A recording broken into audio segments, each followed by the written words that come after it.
The Europeans landed at the site of what is today Mole St. Nicholas on December 6, 1492. Upon arriving on the island of Haiti, Columbus and his crew were welcomed by the Taino natives, who were peaceful and receptive to the Europeans. The Tainos were curious about the newcomers, and Columbus was also eager to learn more about their culture. Christopher Columbus was captivated by the beauty and natural resources of Hispaniola. He described the island as a paradise, with fertile lands, abundant gold, and a pleasant climate. Columbus believed that the island had great potential for colonization and resource extraction, which would benefit Spain and further its imperial ambitions. The island of Haiti was divided into 5 distinct chiefdoms or provinces, each with its own cacique or chief. The 5 chiefdoms were Marin, Magua, Maguana, Zaragua, and Higüey. Marin was led by Guacanagarix. Magua, located in the northeast, was led by Garionex. Maguana, in the central part of the island, was led by a cacique named Cayanabo. This chiefdom was known for its mountains and would become the center of resistance against Spanish colonizers. Zaragua was located in the southwestern part of the island and was led by Bohiquio. After Bohiquio's death in the late 1490s or early 1500s, likely due to illness or natural causes, Anaquona, his sister and the wife of Cayanabo, became his successor. Higüey was in the eastern part of the island and was led by a cacique named Cayacoa. Guacanagarix, who ruled the region of Marin, was one of the first indigenous leaders to meet Christopher Columbus and his crew upon their arrival. He was friendly and cooperative. On Christmas Eve night, December 24 to 25, 1492, while a cabin boy was alone at the helm of the Santa Maria, the ship ran aground on a reef. The ship was lost, and only the help of the natives allowed most of the cargo to be unloaded in an emergency. Guacanagarix offered his help and allowed Columbus to establish the settlement of La Navidad on his territory, using the remains of the ship as construction materials. Christopher Columbus was forced to leave 39 men behind. He took some natives hostage and continued his exploration. He continued to sail along the northern coast of Hispaniola with just one ship until he met Pinzon and the Pinta on January 6, 1493. On January 13, 1493, Columbus made his final stop of this voyage in the New World, in Rincon Bay, northeastern Hispaniola. There he encountered the Saguayos, the only natives who offered violent resistance during this voyage. The Saguayos refused to trade the number of bows and arrows that Columbus desired. During the ensuing confrontation, one Saguayo was stabbed in the buttocks and another wounded by an arrow in the chest. Because of these events, Columbus named this bay the Gulf of Arrows, Golfo de las Flechas. He then headed for Spain. After Columbus left for Spain, leaving 39 men behind at the La Navidad settlement, the situation quickly deteriorated. The men left behind by Columbus were under the command of Diego de Arana and were instructed to maintain good relations with the Taino natives, gather gold, and wait for Columbus' return. Several factors contributed to the downfall of La Navidad during Columbus' absence. Firstly, the men left behind failed to maintain a respectful and cooperative relationship with the Tainos. Instead, they began to exploit the local population, demanding food and women and taking resources by force. This behavior created tension and animosity between the Spaniards and the Tainos. In addition, internal conflicts and power struggles among the Spanish settlers weakened the group's cohesion and effectiveness. The men were ill-prepared to face the challenges of life in an unknown environment and lacked discipline and foresight to establish a sustainable and well-defended settlement. Alarmed by the Spanish presence and the disruptions they caused, Cayanabo, the powerful Taino cacique of the Maguana region, orchestrated an attack on the settlement. The Taino forces overwhelmed the Spaniards, leading to the destruction of La Navidad and the death of the 39 men left behind.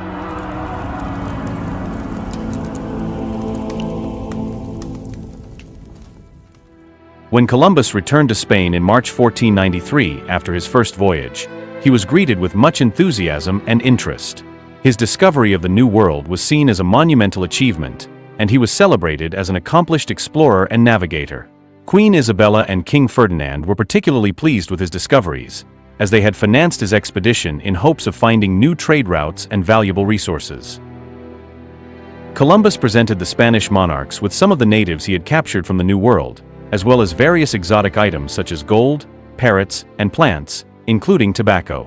These items further fueled the excitement and curiosity of the Spanish court and the general population. The success of Columbus' first voyage encouraged King Ferdinand and Queen Isabella to finance a second expedition to further explore and colonize the newly discovered lands. Preparations for the second voyage began shortly after Columbus returned to Spain, and this time, the scale of the expedition was much larger. The second voyage aimed to establish a permanent presence in the New World and take advantage of the wealth and potential resources of the discovered lands. The fleet for the second voyage consisted of 17 ships, including both large and small vessels, and carried about 1,200 settlers, including soldiers, farmers, artisans, and priests. The settlers were equipped with various supplies, tools, livestock, and seeds necessary to establish a self-sustaining colony. The second expedition also had a more ambitious exploration agenda, aiming to discover new islands and territories in the Caribbean and beyond. When Columbus returned to Hispaniola on this second voyage in November 1493, he discovered the unfortunate fate of the 39 men he had left at La Navidad. The settlement had been destroyed, and all the men had been killed.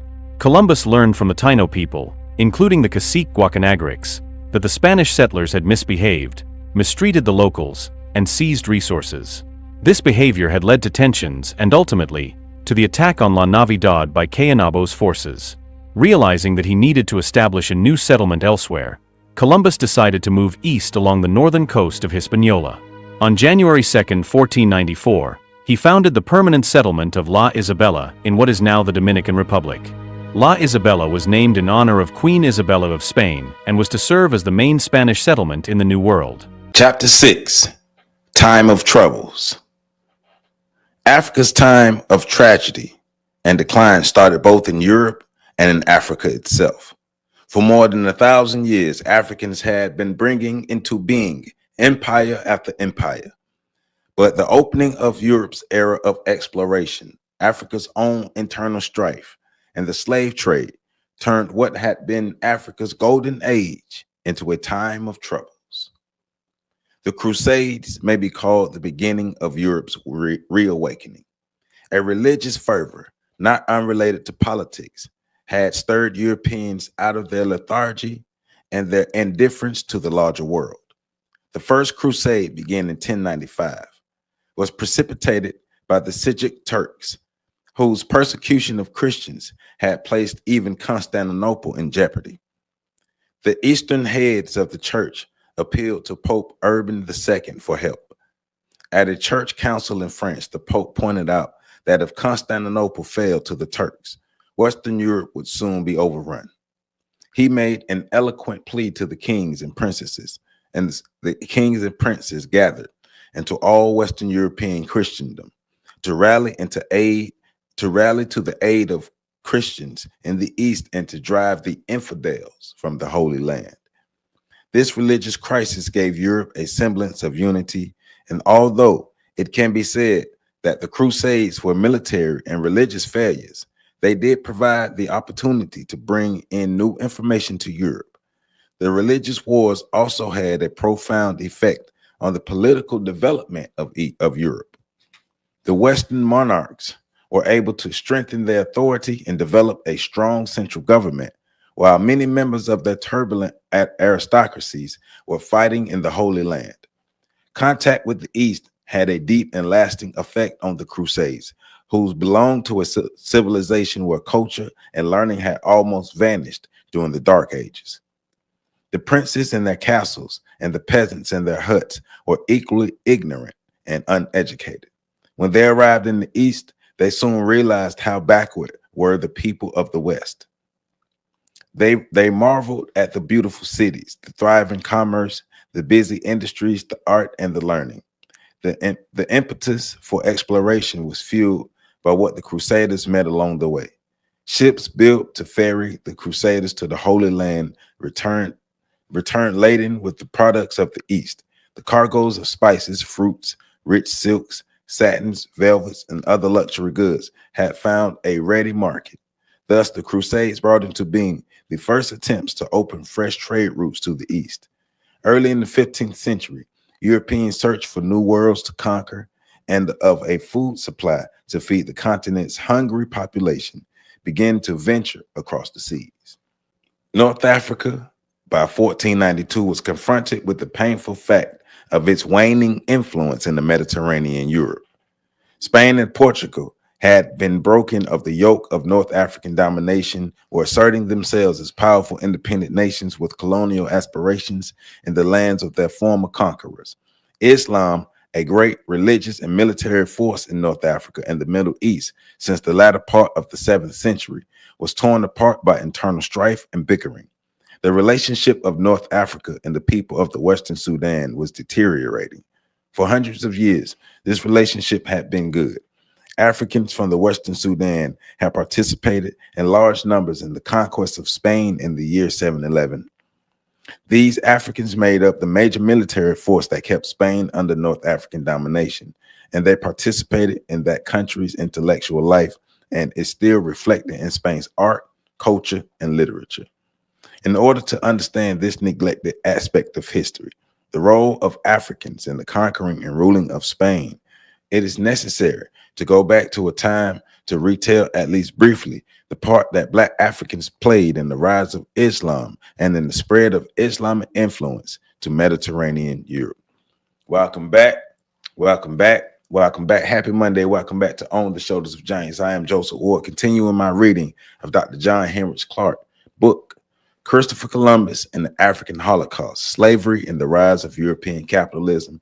This is chapter 6, Time of Troubles. And for this video today, I'm reading chapter 6 and chapter 7. Chapter 6 starts on page 61. Chapter 7 starts on page 65. And chapter 7 is Sorrow in the Land. And chapter 7 goes to page, hold on, let me make sure. Chapter 7 goes to page, okay, I was right. Chapter 7 goes to page 75. So chapter 7 is from 65 to 75. All right, so the time of troubles. So Dr. Clarke is talking about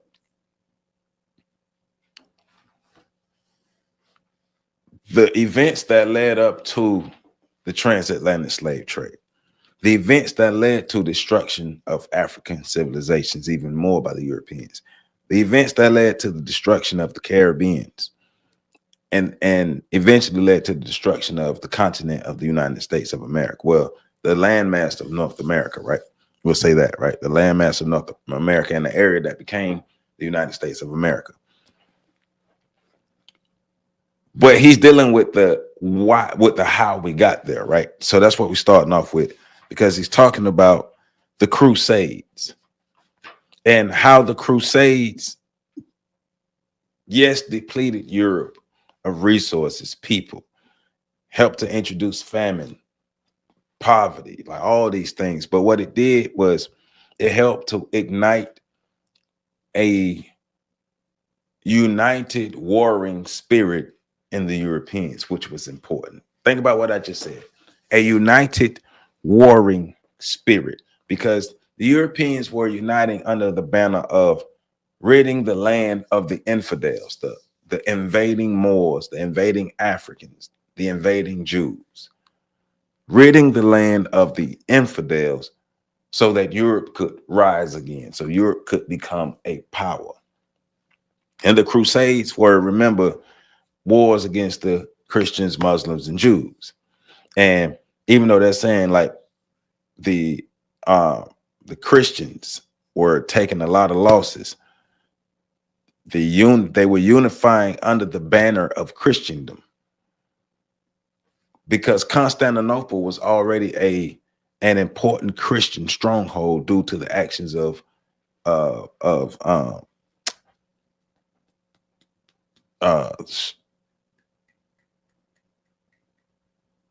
Constantine. Okay, I'm tripping. Yeah, I had a brain fart. Constantinople was already a Christian stronghold because of the acts of Constantine. So leading into the Crusades, you had these three religious groups and these three political groups as well, fighting for these specific lands, these holy lands in North Africa and around the Mediterranean, right? So in all the lands in the East and in all the areas that they were fighting for during the Crusades, that helped to deplete Europe of its resources, its people. but it ignited a warring spirit. It united people under the banner of Christianity, and we will defend Christendom, which was important because the more they united, the more Europe united, the stronger they became. And the stronger they became, they were able to further resist the Moors, resist the Arabs, resist the Africans. They were able to fight them off and gain back control over parts of Europe. The last part was Grenada. When Isabella and Ferdinand got together, that made Europe even stronger. And they were able to finally expel the infidels, correct? And then that kicked off into the rebuilding of Europe, which is what we're going to get into, especially in the next chapter.